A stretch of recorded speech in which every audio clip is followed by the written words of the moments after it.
Hello बच्चों, कैसे हो तुम सब। I hope you guys are fine, happy and healthy. मैं आप सभी का टीचर सुरेश रावत आप सभी के लेके आ चुका हूँ एकदम brand new lecture of work and energy. So in the previous lecture हमने क्या पढ़ा था सर जी? हमने पढ़ा था वर्क के बारे में कि सर वर्क क्या होता है। तो थोड़ा सा रिवाइज कर लेते हैं कि वर्क क्या होता है। So work is nothing but sir product of force into displacement, है ना सर? ये चीज़ हमने पढ़ी थी। हम सर वर्क तभी कहते हैं किसी चीज़ को जब कोई ऑब्जेक्ट सर चला हो और उस पर कोई फोर्स लगा हो। हम तभी कहेंगे कि कुछ ना कुछ वर्क हुआ है। ठीक है सर। अब फोर्स तो सर एक वेक्टर क्वांटिटी है एंड डिस्प्लेसमेंट भी वेक्टर क्वांटिटी है। तो सर जब फोर्स अगर पीछे लगेगा किसी ऑब्जेक्ट पे और वो ऑब्जेक्ट आगे चल रहा होगा तो तब तो सर हम बोलेंगे कि सर जो डिस्प्लेसमेंट हो रहा है ना सर उस फोर्स की वजह से वो कैसा होगा, सॉरी जो वर्क डन हो रहा है उस फोर्स की वजह से वो sir minus F into S होगा। वो कितना होगा? Minus F into S. एक सेकेंड रुको, मैं दिखाता हूँ तुम्हें माइनस एफ इंटू एस कैसे होगा। ये यहाँ पे, हाँ। सो कहाँ गया? हाँ ये। सो क्या बोला था? If F is taken as negative noted by the minus sign the work done by the force is F into minus S, और you can say minus F into S. Simple है ना। और सर जब same direction में होता है, मतलब कि सर जब डिस्प्लेसमेंट जैसे सर यहाँ पे हो रहा है, यहाँ पे क्या हो रहा है बेटा जी? यहाँ पे हो रहा है कि भाई डिस्प्लेसमेंट हो रहा है इस डायरेक्शन में, है ना? और सर फोर्स भी इसी डायरेक्शन में लग रहा है। तो सर उस कंडीशन में हमारा जो वर्क डन आएगा वो भी सर पॉजिटिव आएगा। हाँ बिल्कुल सही। चलिए ठीक है। सो आई होप ये चीज़ तुम्हें, अरे ये क्या हो गया भाई? स्टैम्प के चक्कर में तो क्या ही लग गया, क्रॉस को बना दिया भाई तुमने। अच्छे से बनाना पड़ता होगा, दैट्स वाई मैं कहूँ कि ये, हाँ चलो ठीक है। सो इतना चीज़ हम समझ चुके थे। हम चलिए कुछ क्वेश्चंस को देख लेते हैं। हमने वैसे पिछले लेक्चर में देख लिए थे लेकिन एक बार रिवाइज कर लेते हैं तो कुछ जाएगा तो है नहीं हमारा। पहला क्वेश्चन हमसे क्या कहता है हमें कि when do we say that the work is done. तो भाई हम ऐसा कब कहते हैं कि वर्क हमारा हो जाता है ना? तो सर हमने पिछले लेक्चर में क्या डिस्कस किया था कि हम तभी कहते हैं कि वर्क कब डन होगा जब कोई डिस्प्लेसमेंट हो, है ना? और सर डिस्प्लेसमेंट होगा तो कोई ना कोई फोर्स तो लग ही रहा होगा। तो सर वही फोर्स का उसका प्रोडक्ट डिस्प्लेसमेंट के साथ हमें क्या दे देता है? वर्क। तो अगर कोई वर्क हो रहा है तो क्या होना चाहिए सर? डिस्प्लेसमेंट होना चाहिए। ठीक है सर। और कोई फोर्स भी होना चाहिए। अगर फोर्स ही नहीं होगा तो वर्क कैसे हो, डिस्प्लेसमेंट कैसे होगा, है ना? वो तो लॉजिकल सी बात है। चलो सो सेकंड, वैन एन पर हाँ एक सेकंड ये मैं सोचना कि अगर सर फोर्स है और डिस्प्लेसमेंट नहीं है तो भी वर्क होगा। भाई तब तो डिस्प्लेसमेंट अगर जीरो है तो फोर्स तुम चाहे कितना भी लगाते रहो, तुम एक बड़े से पत्थर को कितना भी पुश करते रहो, लेकिन क्या उस पत्थर को मूव कर पाओगे? तुम अपने घर की वॉल को कितना भी पुश कर लो, क्या उसे मूव कर पाओगे? कभी नहीं कर पाओगे। क्यों नहीं कर पाओगे? बिकॉज सर अब फोर्स तो कितना भी लगा ले, लेकिन अगर सर वो डिस्प्लेसमेंट ही नहीं करेगा तो सर वर्क डन तो कुछ होगा ही नहीं। हाँ बिल्कुल सही। ठीक है चलो सेकंड क्वेश्चन क्या कहता है? Write an expression for the work done of force acting on an object that, क्या इंपॉर्टेंट है? In the direction. कैसा? In the direction. अगर डायरेक्शन में फोर्स लगता है, अगर किस में लगता है? डायरेक्शन में लगता है डिस्प्लेसमेंट की, तो हमारा जो मैग्नीट्यूड आता है वर्क डन का वो क्या आता है? F into S. ठीक है सिंपल। चलो define one joule of work. तो सर वर्क की यूनिट होती है वन जूल, वर्क की यूनिट होती है जूल सर, है ना सर? तो अगर सर हमें फोर्स इंटू डिस्प्लेसमेंट का मैग्नीट्यूड वन के इक्वल लेके आना है सर, वो कैसे आ सकता है? जब फोर्स भी वन हो और डिस्प्लेसमेंट भी वन हो। तो सर बस वही कि जब हम 1 न्यूटन का फोर्स किसी ऑब्जेक्ट पे ऐसे लगाएं कि केवल 1 मीटर डिस्प्लेसमेंट हो, तब क्या बोलेंगे हम कि 1 जूल ऑफ वर्क हुआ है। ठीक है चलो अगला क्वेश्चन क्या है? A pair of bulldogs exerts a force of 140 Newton on a plug. The field being plugged is 15 meter long. How much work is done in plugging the field length of the field? तो भाई 140 Newton का force लग रहा था, 15 metre करना था हमें plug, तो बस मल्टीप्लाई कर दो फॉर 140 into 15, आंसर आ जाएगा तुम्हारा। कितना आएगा जल्दी से बता दो मेरे को। सर कुछ नहीं है, कितना आएगा? ये सर 140 है ना, 140 का आधा 70 है ना, तो सर 700 तो वो हो गया, 700 तो वो हो जाएगा, 700 इंटू सर 1400, तो सर हमारा टोटल आ जाएगा 21 को आएगा, हाँ 21 आएगा, सही है, 2100 आ जाएगा तुम्हारा आंसर। सिंपल ना यार, 140 इंटू 10 कर दो पहले, फिर उसका 5 का देख लो कि हाफ कितना होता है। मैं तो ऐसे ही करता हूँ, सिंपल करने की जरूरत नहीं पड़ती इसलिए। चलो, life is impossible without energy. Sorry अब स्टार्ट कर दिया मैंने एकदम से। तो हमारा ये क्वेश्चन हो गए थे, है ना। सो नाउ हम मूव ऑन करते हैं, इस पे मूव ऑन करेंगे एनर्जी पे। सो सर ये एनर्जी कहीं वो तो नहीं है जो मेरे को बॉर्नवीटा पीने के बाद आती है? ना ना जी, वो नहीं है। ये एनर्जी है तुम्हारी साइंस वाली एनर्जी, है ना, तुम्हारी सोर्स ऑफ एनर्जी जो तुम्हें कोई भी वर्क करने में हेल्प करती है। अब चलो तुम सोचो कि अगर तुम ना खाना नहीं खाओ तो हम कैसा डल डल फील करते हैं पूरे दिन। क्यों? बिकॉज जो हमारे बॉडी को नेसेसरी न्यूट्रिएंट्स चाहिए रोज हमारा कोई ना कोई काम करने के लिए, वो हमें नहीं मिल पाएंगे। पता है तुम्हें, जब तुम बिना खाना खाए सोने की कोशिश भी करोगे ना, तुम्हें नींद नहीं आएगी। वाई? बिकॉज भाई तुमने खाना नहीं खाया है और तुम सोने की कोशिश कर रहे हो, तो तुम्हारी बॉडी को जो ज़रूरी न्यूट्रिएंट्स है वो नहीं मिल पा रहे हैं। अब वो ज़रूरी न्यूट्रिएंट्स अगर वो नहीं मिल पाएंगे तो क्या होगा? तुम्हारी बॉडी जो है, तुम्हारे जो अंदर के जो फैट्स हैं उससे एनर्जी लेगी और तब जाके वो वर्क परफॉर्म करेगी। और धीरे धीरे अगर वो फैट्स भी ख़त्म होता जाएगा तो हम, पता है क्या, हम डाई करने की ओर बढ़ते जाएंगे, हम मतलब मरने की ओर बढ़ते जाएंगे। बिकॉज क्योंकि हम बिना खाए हम नहीं रह सकते। हमें न्यूट्रिएंट्स चाहिए ही चाहिए कि हम कोई ना कोई वर्क परफॉर्म कर पाएँ। हमें एनर्जी चाहिए, हमें सोर्स ऑफ एनर्जी चाहिए जिससे हम काम कर पाएँ, क्योंकि हमारी ह्यूमन बॉडी को चलो काम करने के लिए बनी है, ठीक है। अब life is impossible without energy. The demand for energy is ever increasing. मतलब हम क्या चाहते हैं कि हमारी एनर्जी मतलब सर फुल ही रहे हमेशा, हम थके ही ना, है ना। हर बंदा यही चाहता है। एक अगर एथलीट है तो वो क्या चाहता है कि मुझ में स्टैमिना इतना हो कि मैं कितना भी रनिंग कर सकूं, मैं कितना भी प्रैक्टिस कर सकूं, मैं बस थकूं नहीं, है ना। अगर कोई समझो एक ना बाइक है, वो जो बाइक को चलाने वाला ड्राइवर है वो क्या चाहता है कि सर मेरी बाइक तो अगर मैं 1 लीटर पेट्रोल भरवा लूँ, इसमें 1 लीटर पेट्रोल उसमें मैं भरवा लूँ तो ये मेरी जो बाइक है ना वो बस चलती रहे, वो रुके ना, 1 लीटर उसमें पेट्रोल ना ख़त्म ही ना हो। हम बोलते हैं तभी कि भाई तुम्हारी गाड़ी का माइलेज कितना है? वो बोलता है कि माइलेज सर मेरा तो भाई 30 का एवरेज दे रही है मेरी बाइक जो गाड़ी है, मेरी कार जो है वो 30 का एवरेज दे रही है। तो हम क्या बोलते हैं, वाह यार 30 का एवरेज, बहुत तगड़ी बात है ये तो। मतलब कि 1 लीटर पेट्रोल में हमारी गाड़ी जो है वो कितना चलती है? सर वो तो चल जाती है 30 किलोमीटर, तो ये कितनी अच्छी बात है। तो ऐसे ही हम क्या चाहते हैं कि हमारा जो माइलेज है वो बढ़ता जाए। वो माइलेज अगर 30 है तो 32 हो जाए, वो और ज़्यादा बढ़ता जाए। तो इसका मतलब क्या है इन टोटल चीज़ों का? इन टोटल चीज़ों का मतलब जो है वो यही है कि हम चाहते हैं कि एनर्जी हमें हमेशा ज़्यादा मिले, जिससे हम ज़्यादा वर्क परफॉर्म कर पाएँ। The sun is the biggest natural source of energy. भाई हमें सन जो है वो biggest natural source of energy का है, ठीक है। Many of the energy sources are derived from the sun. तभी कहते हैं कि हमें सन में थोड़ी देर बैठना ही चाहिए, जिससे हमें नेसेसरी जो न्यूट्रिएंट्स होते हैं वो मिलते हैं सन से भी, ठीक है। We can also get energy from the nucleus of atom, the interior of earth and the tides. Can you think of the other sources of energy? हाँ बिल्कुल सोच सकते हैं, क्यों नहीं सोच सकते हैं भाई। जो रेगुलर फूड हम इंटेक करते हैं वो सारे क्या है, किस में आते हैं? वो भी एनर्जी का एक सोर्स ही तो है। Raised hammer falls on a nail placed on a piece of board, it drives the nail into the board. क्या करो, एक हैमर लो और उसे नेल पे मारो। नेल क्या, वही तुम्हारी कील पे मारो। उस कील पे से तुम मारोगी तो क्या होगा कि भाई हैमर को अगर कील पे मारा है तो क्या होने वाला है? सिंपल सी बात है, वो उसमें चला जाएगा अंदर। तो क्या उसमें क्या लिखा है? It drives the nail into the wood, wood के अंदर वो नेल चला जाएगा। We have also observe child winding a toy. तुमने वो टॉय कार देखी है जिसमें हम क्या करते हैं, बस जस्ट हम उसको आगे पीछे करते हैं ना थोड़ा सा भी, तो वो एकदम से भर जाती है और जैसे हम छोड़ते हैं तो वो आगे चली जाती है ना। नेचुरल जो टॉय कार आती है हमारी, तो वही चीज़ बता रहा है कि अगर एक बच्चा टॉय कार को थोड़ा धक्का देगा तो वो टॉय कार क्या करेगी? मूव कर जाएगी।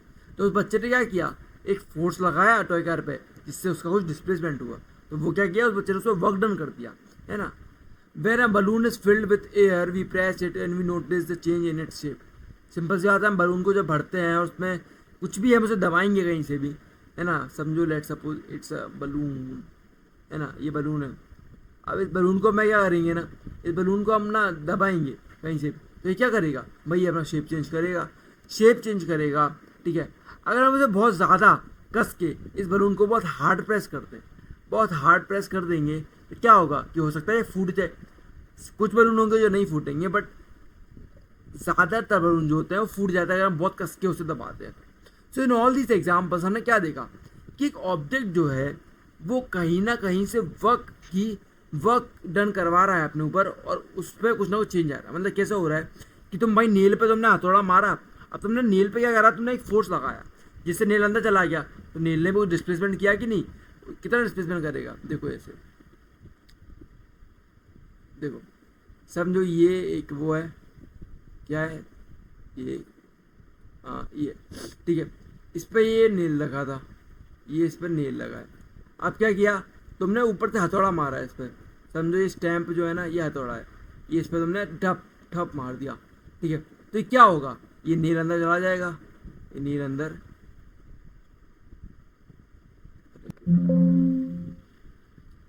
तो मैं समझ गए होगे ना कि ये नेल अंदर चला जाएगा। तो भाई हम क्या बोलेंगे कि नेल ने, अगर नेल के एकदम जो हेड है, नेल के हेड का होगा ऊपर, उस हेड से अगर हम डिस्प्लेसमेंट देखना चाहें तो वो कितना होगा, सर ये जो नेल की लेंथ होगी ना उसके बराबर होगा वो डिस्प्लेसमेंट। हाँ तो बिल्कुल सही। तो क्या बोला हमने कि उसने कुछ ना कुछ डिस्प्लेसमेंट किया किसी फोर्स की वजह से।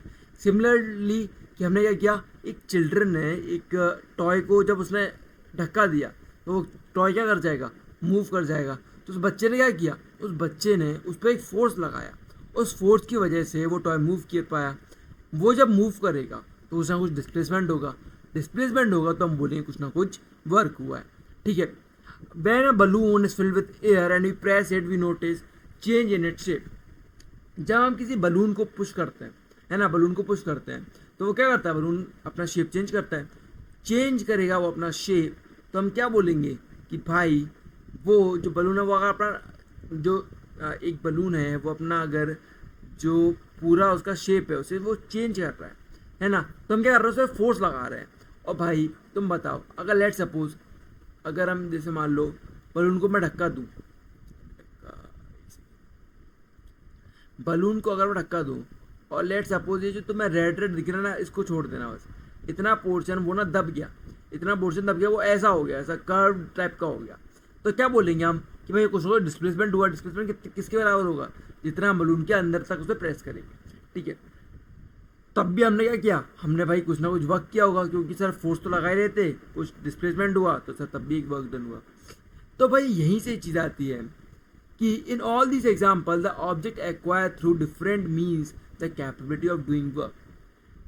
N object having a capability to do work is said to possess energy. मतलब क्या कि कोई भी ऑब्जेक्ट पे वर्क जो करने की उसकी टेंडेंसी होती है, टेंडेंसी मतलब क्या कि कोई भी ऑब्जेक्ट की वर्क करने की, जो समझो वर्क करने का, उसे वर्क करने क्या बोलेंगे उसे, हाँ कैपेबिलिटी से समझो कि हम जो वर्क करने की उसकी कैपेबिलिटी है वो किस पे डिपेंड करती है, वो डिपेंड करती है उसकी एनर्जी पे।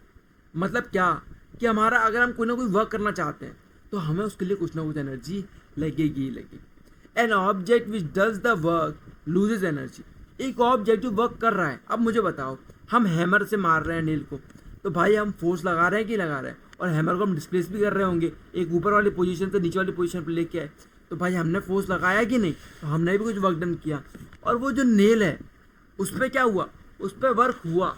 वर्क कैसे हुआ, क्योंकि भाई हमने उस पर कोई कहीं और से फोर्स तो आ नहीं रहता, हमने उस पर फोर्स लगाया, हमने जब उसे धक्का दिया ऊपर से तो वो क्या चला गया, वो उस लकड़ी के अंदर चला गया।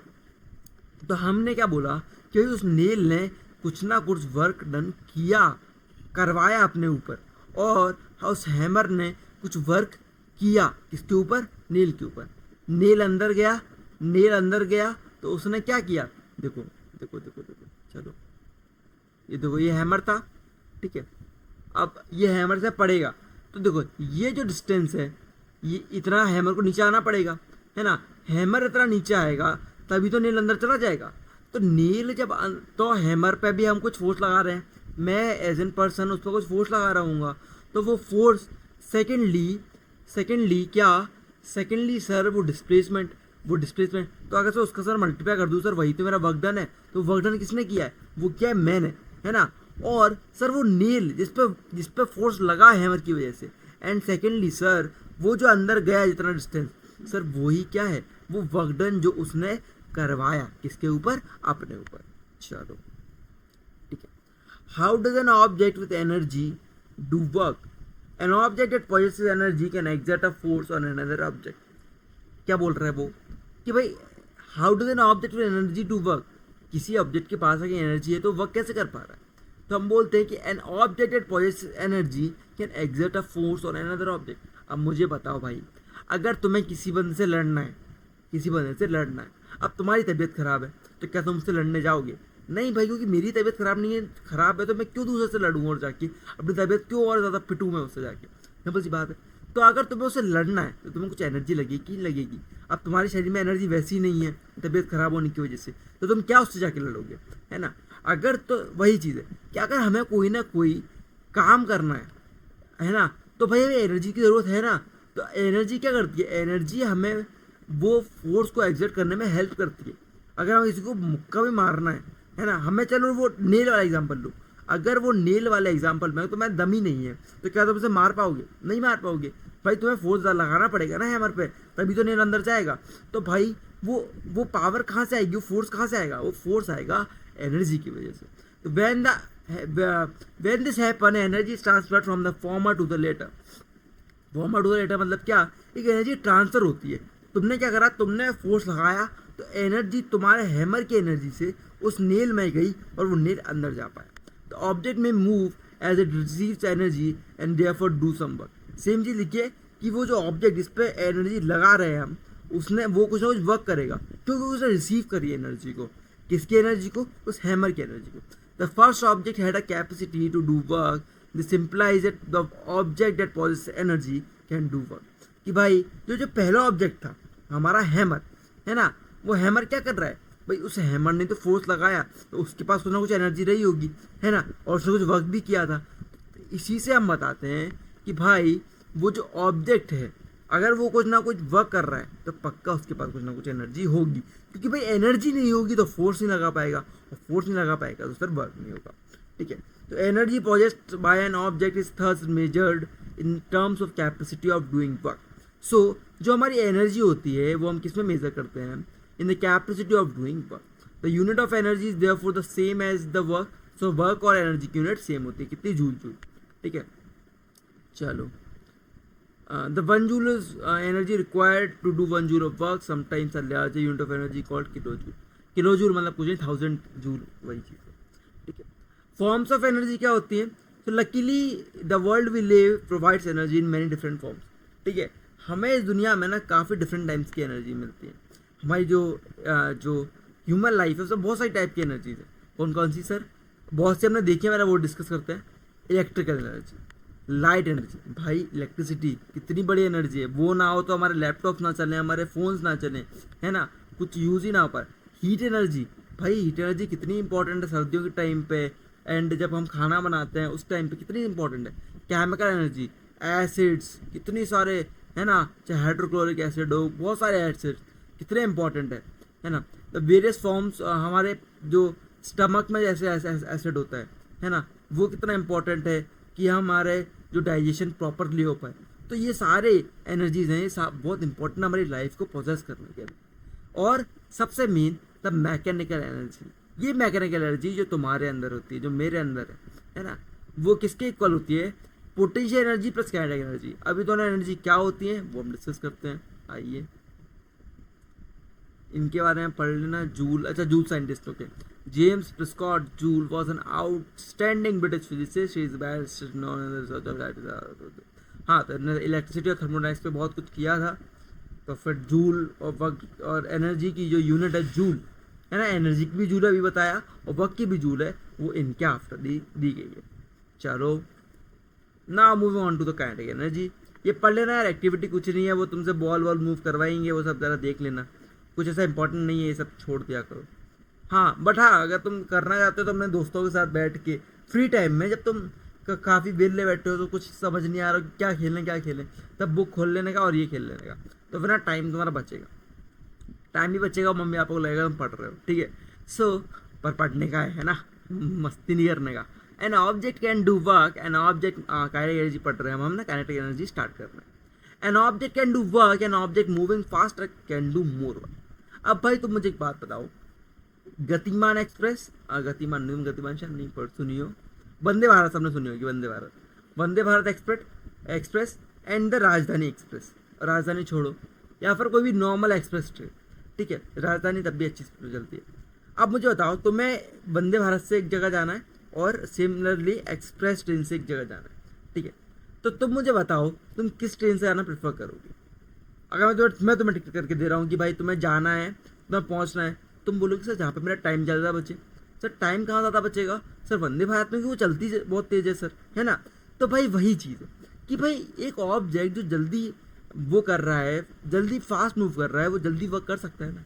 तो वही चीज़ है ना, वही चीज़ है कि वंदे भारत जल्दी चलेगी सर, वो जल्दी ट्रैवल करेगी, जल्दी करेगी सर, वही तो हम चाहते हैं कि हमारा वर्क जल्दी परफॉर्म हो जाए। तो वही चीज़ है। अब सिमिलरली एक और वो दे लो एग्जांपल, मान लो तुम्हारे हाथ में ना एक बुलेट दे दी मैंने, है ना, एक बुलेट दे दी, तो मैं बोलता हूँ तुम्हें कि सामने ना एक टारगेट है, उस पर मार के दिखाओ। तुमने हाथ से लोगे और मार दोगे तो क्या होगा कि सर वो टारगेट में पड़ेगी और बस नीचे गिर जाएगी, तो तुमने कितनी एनर्जी लगा लोगे तुम, है ना। और सेम टाइम में तुम्हें गन दे देता हूँ कि भाई अब तुम्हारे पास गन है और तुम मारो, टॉय गन समझ लेना, टॉय गन दे रहा हो उससे मारो, तो भाई वो टॉय गन से क्या ज़्यादा स्पीड से जाएगी, तो हो सकता है सर उसे वो पेनिट्रेट कर दे, और सर जिसको वो लगेगी तो हो सकता है उसे दर्द भी हो, क्योंकि तुम्हें हाथ से मारोगे तब शायद उसे उतना दर्द ना हो जितना सर आज आप गन से मारोगे तब दर्द हो, और रियल वाली गन ले रहे हो तो समझो कि काम खत्म है ना। सो वही चीज़ हम का एग्जाम्पल ले रहे हैं कि एक ऑब्जेक्ट जो जल्दी मूव कर रहा है वो जल्दी वर्क करेगा रिलेटिवली एक स्लो चलने वाले ऑब्जेक्ट से, ठीक है। A moving bullet, blowing wind, a rotating wheel, a speeding stone can do work. How does a bullet pierce a target? How does the wind moves the blade of a windmill? Object in motion possesses energy. तो भाई एक object जो कि एक motion में होते हैं ना, उनमें कुछ ना कुछ एनर्जी होती है। We call this energy kinetic energy. अब ना इसे तुम कैसे समझ सकते हो, समझो कि तुम अपने दोस्त से बोलना कि तुम एक जगह खड़े हो जाओ, ठीक है, और तुम्हारा दोस्त है ऐसे नहीं, तुम्हारा दोस्त कहीं खड़ा हो, ठीक है, तुम उसके पास जाना और इसे डी से धक्का दे देना, तो मतलब भागते हुए जाना, उसे धक्का दे देना, तो वो क्या होगा, वो एकदम से भाई वो आ गया तो हो सकता है वो गिर जाएगा। ऐसा करना मत, देख के ज़रा, है ना, कि बता ऐसा नहीं कि वो भाई बिल्कुल ही कुन्ने पर खड़ा हुआ तो मुझे 4 मिनट से धक्का दे दे, ऐसा नहीं करना है। मेरा बोलने का मतलब है कि मान लो दोस्त रूम में हो तुम लोग और उससे बोलना कि सामने गद्दा रखा हुआ है, अब ना तुम पीछे आकर उसे धक्का देना, धक्का दोगे तो क्या होगा, हो सकता है कि वो गिर जाए उस गद्दे के ऊपर, या फिर क्या हो कि भाई ना वो बस थोड़ा मूव करे, अब वो थोड़ा भारी अच्छा भट्टा कट्टा बंद होगा तो हो सकता है वो मूव ही करे, और अगर थोड़ा पतला सा बंदा है तो हो सकता है वो गिर ही जाए, है ना। तो इन दोनों कंडीशन में हो क्या रहा है, हो ये रहा है कि भाई तुम एक मोशन करते हुए एक तुम्हारे दोस्त के पास आ रहे हो, ठीक है, और उस मोशन को तुम क्या कर रहे हो, ट्रांसफर कर रहे हो, किसको ट्रांसफर कर रहे हो, उस बंदे को जो तुम्हारे सामने खड़ा हुआ है, ठीक है, और तुमने उसे धक्का दिया तो वो क्या हुआ, वो एनर्जी ट्रांसफर हुई, तुम्हारी एनर्जी जिस मोशन से तुम आ रहे थे वो किस में ट्रांसफर हो गई, तुम्हारे दोस्त में। अब ये एनर्जी ट्रांसफर कैसे हो रहा है, क्यों हो रहा है, कौन सी एनर्जी का ट्रांसफर हो रहा है, वही सब हम डिस्कस करेंगे। A falling coconut, a speeding car, a rolling stone, a flying craft, a flowing water, a blowing wind, a running athlete possesses kinetic energy. In short, kinetic energy is the energy possessed by an object due to its motion. तो यहीं से तुम्हारी बात आती है कि वो कौन सी एनर्जी होती है, काइनेटिक एनर्जी होती है, जो क्या होती है, जो ट्रांसफर होती है तुमसे तुम्हारे दूसरे दोस्त में और काफ़ी चीज़ों में जो हमारे फिजिकल लाइफ में हमें दिखती है।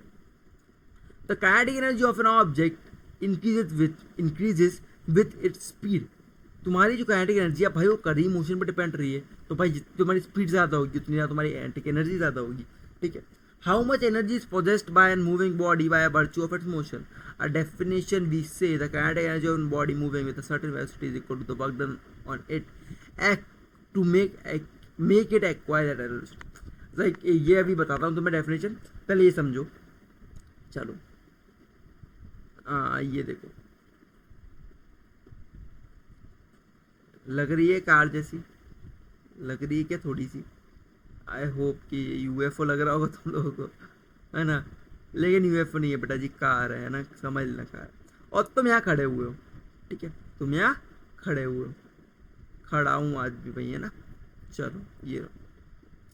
अब क्या करा कि भाई तुम जो हो ना, तो अब एक कार ना तुम्हारे पास आई, बहुत धीरे धीरे आ रही है, वो एकदम 10 मीटर पर सेकंड की स्पीड से, और तुमने उसे धक्का दिया। तो मैं क्या होगा भाई, कुछ नहीं होगा सर, बस मैं थोड़ा सा हो सकता है मूव करता हूँ, क्या हो सकता है मूव भी ना करूँ सर, मैं बस खड़ा ही रहूँ, है ना, ऐसा हो सकता है। एट द सेम टाइम एक कार ना 20-30 किलोमीटर की स्पीड से आ रही है, पर हार की स्पीड से हमारे पास आ रही है। तब क्या होगा, तब तो सर मुझे हटना पड़ेगा, या फिर सर वो मेरे को अगर धक्का देगी तो सर पक्का मेरे पैर टूटने वाले हैं, वह मेरे सर एक्सीडेंट होगा अच्छा खासा, है ना। तो बिल्कुल बेटा जी, तो ये सब क्यों हो रहा है, एक फास्ट मूविंग ऑब्जेक्ट में सर ऐसा क्या होता है कि सर वो इतनी कितना वर्क डन मेरे पे कर देता है कि सर मैं कितना कुछ आगे जाके गिरूंगा, जबकि सर वो धीरे धीरे आ रहा है, तो सर मैं बिल्कुल हिल ही नहीं रहा हूँ, तब तो सर कोई वर्क डन वो कर ही नहीं पा रहा है मेरे को। तो बेटा जी ये होता है उसकी वेलोसिटी की वजह से, है ना। और जो एनर्जी, अब सर मैंने बोला कुछ वर्क हो रहा है, और वर्क सर ज़्यादा हो रहा है और कम हो रहा है, सर वर्क डिपेंड किस पे करता है, तो वर्क डिपेंड करता है एनर्जी पे, है कि नहीं। वर्क डिपेंड करता है एनर्जी पे, तो सर जितनी एनर्जी से वो मेरे को धक्का देगा, वही तो सर मेरे पे वर्क करेगी, और वो एनर्जी की वजह से मैं गिरूंगा, है ना। तो वही एनर्जी जो तुम्हारे मोशन के टाइम पे तुम्हारे पास होती है, वो होती है काइनेटिक एनर्जी, ठीक है। तो आप डेफिनेशन पढ़ लेते हैं। By definition we say that the kinetic energy of a body moving with a certain velocity is equal to the work done on it make it acquire that velocity. कुछ नहीं बोला है उसने, बोला है सिंपल सा कि काइनेटिक एनर्जी कुछ नहीं होती है, काइनेटिक एनर्जी बस एक ऐसी एनर्जी होती है जो कि तुम्हें तब ऑफ अ बॉडी जो एक सर्टेन वेलोसिटी चल रही होती है, वो इक्वल, पता है किसकी होती है, वो इक्वल होती है work done on making it acquire that velocity. Acquire मतलब क्या, उसे पा लेने में, उसे क्या पा लेने में, मतलब उतना वर्क डन जो हमें उस वेलोसिटी को पाने में लगा, वही हमारा इक्वल होगा उस काइनेटिक एनर्जी के मैग्नीट्यूड की, ठीक है। चलो let's move on to expression. ये सर एक्सप्रेस करते हैं कि सर ये kinetic energy sir physically express कितनी होती है, आप तो बता दिया वेलोसिटी पर डिपेंड करती है, सर अब ये भी तो बताओ कि सर कितनी, कौन ज़्यादा कौन कम, कैसे क्या बताएंगे, चलो वो चीज़ डिस्कस करते हैं। So let us now express the kinetic energy of an object in the form of equation. Consider करो एक मास है ऑब्जेक्ट का m with a uniform velocity u, वो मूव कर रहा है। Let it now be displaced through a distance s when a constant force f acts on it in the direction of its displacement. From equation 10.1 the work done w is fs. इतना सबको समझ आया होगा, कुछ नहीं बोला उसने, बोला एक m नाम का ऑब्जेक्ट लिया था हमने, ठीक है, m नाम का नहीं, m मास का, ठीक है, उसका कुछ इनिशियल वेलोसिटी था। अब उस पर हमने बोला कि कुछ ना कुछ फोर्स हम उस पर लगा रहे हैं, जिसकी वजह से भाई कुछ ना कुछ डिस्प्लेसमेंट हो रहा होगा, अगर ऑब्जेक्ट मूव कर रहा है तो डिस्प्लेसमेंट हो रहा है, सर कुछ ना कुछ वर्क डन होगा, वर्क डन सर F/s होता है, मैं मालूम है, ठीक है। अब work done in object will cause a change in its velocity, sir simple सी बात है, फोर्स लग रहा है तो सर एक्सेलरेशन तो होगा ही होगा, सर एक्सेलरेशन है तो सर वेलोसिटी में चेंज आ रहा होगा, तो हम मान लेते हैं सर कुछ v चेंज आ रहा होगा, ठीक है, सर ए एक्सेलरेशन मान लेते हैं। तो सर हमने पढ़ा है हमारे पिछले चैप्टर्स में कि सर v² - u² = 2s, या फिर v² = u² + 2s, u² बस इधर लेके आए। तो यहाँ से अगर मैं s की वैल्यू निकाल लूँ तो s कितना आएगा सर, v² - u²/2a। अब क्या करूँ सर, मेरे जो फोर्स का एक्सप्रेशन था वो क्या था सर, f/s, तो सर फोर्स क्या होता है m/a, और सर ऐसा हमें मालूम है, हमने अभी ऊपर से निकाला, वो पुट कर देते हैं, तो यहीं से तुम्हारा जो एक्सप्रेशन ड्राइव के आता है वर्क डन का, होता है ½ mv² - u²। और सर मैंने तो तुम्हें अभी बताया बेटा जी कि सर बेटा जो वर्क डन जो होता है ना, वही तुम्हारा किसके बराबर होता है, काइनेटिक एनर्जी के बराबर होता है, जब तुम्हारा ऑब्जेक्ट मोशन कर रहा होता है। तो यही तुम्हारे काइनेटिक एनर्जी का एक्सप्रेशन है, जो कि है ½ mv² - u²। देखो तुम इसे ΔV² बोल सकते हो, है कि नहीं, ΔV क्या होता है, change in velocity, change in velocity यही ये चीज़ है ना। अगर मान लो ऑब्जेक्ट स्टेशनरी पोजीशन है, रेस्ट पोजीशन से स्टार्ट हो रहा है, तो इनिशियल वेलोसिटी 0 हो जाएगी, तो ½ mv², बस इसे लिख सकते हैं। तो the kinetic energy possessed by an object of a mass m and moving with a uniform velocity v is ½ mv², ठीक है। वैसे v² - u² होता है, लेकिन अगर इनिशियल वेलोसिटी 0 तो हम बोलेंगे उसे ½ mv², ठीक है बेटा जी। तो आई होप आज के लिए इतना काफ़ी है, ठीक है। आज हमने डिस्कस करे काइनेटिक एनर्जी का एक्सप्रेशन हमने ड्राइव किया, ठीक है। हमने कैसे काइनेटिक एनर्जी बताते हैं, वर्क डन क्या होता है उसके रिगार्डिंग, है एनर्जीज किस फॉर्म की होती हैं। अभी पोटेंशियल एनर्जी रह गई है, वो हम नेक्स्ट लेक्चर में, नहीं नेक्स्ट लेक्चर में शायद, हाँ नेक्स्ट लेक्चर में स्टार्ट कर देंगे। सो कल के लेक्चर में हम क्वेश्चंस कर रहे होंगे, है ना, इसके क्वेश्चंस करेंगे, at the same time potential energy को भी स्टार्ट कर देंगे, ठीक है। सो पोटेंशियल एनर्जी क्या होती है, कैसे होती है, थोड़ा बहुत पढ़ के आओगे तो फिर ज़्यादा अच्छा लगेगा मुझे, ठीक है। और नहीं पढ़ के आओगे देन भी कोई दिक्कत नहीं है बेटा जी, बैठे हैं पढ़ाएंगे तो मैम, लेकिन उसके बाद रिवाइज करना वो तुम्हारी जिम्मेदारी है, वो तुम्हें करना पड़ेगा, ठीक है। सो चलो ख़त्म करते हैं इस लेक्चर को, ख़त्म करें या फिर तुम्हारा मन है तो फिर ये क्वेश्चन भी कर लें दोनों, कल बस वो वाले कर लेंगे, है ना, बिकॉज फिर हमारा यार ना कोड ज़्यादा खींचेगा भी नहीं। चलो यहाँ ये क्वेश्चन कर ले। An object of mass 15 kg is moving with a uniform velocity of 4 metre पर second. What is the kinetic energy possessed by an object? Half mv square directly लगा दो, कोई दिक्कत ही नहीं है। Half into 15 into 4 into 4, sir 4 into 4 half से 2 cut जाएगा तो सर वो 2 30 30 60 इंटू 2 तो 120 आ जाएगा। कैसे सर, सिंपल बेटा जी, 2 से 4 काटो कितना आता है, 2 टाइम्स जाएगा बस, 2 इंटू 30 या 30 इंटू 4 120, ठीक है। आंसर तुम्हारा 180 जूल आ जाएगा। हाफ mv स्क्वायर कुछ नहीं लगाना, simple answer. What is the work to be done to increase the velocity of a car from 30 to 60 kilometre per hour? The mass of the car is 1500 kg. So बस half delta v square होता है, original जो होता है वो कितना होता है, half m delta v square. तुम्हारा दोस्त तुमसे बोले कि बेटा जी काइनेटिक एनर्जी का एक्सप्रेशन बताओ, तो कभी भी हाफ एम वी स्क्वायर नहीं बोलना, क्या बोलना है, half m delta v square होता है। तूने कैसे मान लिया कि भाई स्टेशनरी होगा ऑब्जेक्ट, है ना, उससे क्वेश्चन करा करो। जब आप तर्क में सही हो ना तो क्वेश्चन करो सामने वाले से, बिल्कुल। जब सीखने की ज़रूरत हो तो सीखो भी, हार भी मानो, लेकिन जब हमें जानते हो चीज़ को तो उसके लिए लड़ो भी कि भाई हम जानते हैं चीज़ को, हमें पता है कैसी चीज़ होगी, ठीक है। तो half m delta v square होता है बस। तो मास पता था हमें कार का, अब ये किलोमीटर पर आवर में दिया हुआ तो हम किलोमीटर पर सेकंड में से कन्वर्ट कर लेंगे।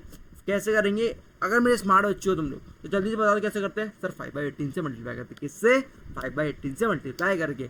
किलोमीटर पर आवर को 5/18 से मल्टीप्लाई करके 30 को 5/18 से करो, 60 को 5/18 से करो, मीटर पर सेकंड में से लेके आओ, देन बस simple half m delta v square लगा दो। इनने क्या करा है, पहले इनिशियल निकालिए फाइनल निकालिए, हम दोनों को एक साथ निकाल सकते हैं, तो हम क्यों इतना वो करें। हाफ लेंगे, मास लेंगे, हम माइनस कर देंगे बस इसका स्क्वायर 50/3 के स्क्वायर माइनस 25/3 के स्क्वायर, तो हमारा सीधे सीधा आंसर आ जाएगा, हम क्यों इतनी टेंशन लें, है ना। सो विद दिस तुम्हारा ये खत्म हो गया है। बस एक किलोमीटर पर आवर में था, उसे 5/18 से मल्टीप्लाई करते हैं, मैंने कितनी बार बताया, याद रखना इस चीज़ को, पेपर में मत भूल जाना, ना वहाँ पर निकालते बैठो कि सर ये 1001 मीटर 1 किलोमीटर से 1000 मीटर, वैसे भी कर सकते हो, बट थोड़ा स्मार्ट अगर हम करेंगे तो हमारा टाइम बचेगा ना। तो मैं बस 5/18 से मल्टीप्लाई करना है तो फिर क्यों हम वो करें, और 5/18 कहीं और से तो आता नहीं है, सर इसी को काटोगे इसको काटोगे पीटोगे तो 5/18 आ जाएगा, है ना। तो थोड़ा दिमाग से चल के चीज़ों को जल्दी करने का ट्राई करते रहना है हमेशा, ठीक है। सो विद दिस क्वेश्चन को हमने पढ़ा, हमने कर लिया ये वाला क्वेश्चन, अब हम कल ये वाला कर लेंगे, what is kinetic energy explain होगा kinetic half m v square, ये थोड़ा सा होगा कुछ क्वेश्चन ये होगा, कल हम इसे स्टार्ट करेंगे, है ना। थोड़ा रिवाइज हो जाता है इसलिए मैं एक क्वेश्चन छोड़ देता हूँ कि हमारा कल रिवाइज हो जाए, ठीक है। कल हम कल करेंगे, कल हमारा पोटेंशियल एनर्जी हम खत्म करेंगे। आज कितना हो गया हमारा, 7 हो गया ना, कुछ 11 तक था हमारा ये, तो कल मैं कोशिश करूँगा कि शायद ख़त्म कर पाऊँ, पर मे भी कल नहीं होगा, तो मैंने बोला था इस हफ्ते थोड़ी इस हफ्ते हो जाएगा, तो वो हो जाएगा, ठीक है, वो मेरी जिम्मेदारी है। तो till then bye bye guys, have a nice day, पढ़ते रहो बढ़ते रहो और इसी तरह मज़े करते रहो, है ना। जय जगन्नाथ गाइस, अच्छे से पढ़ना और चीज़ों को रिवाइज करते रहना, ठीक है। Bye bye.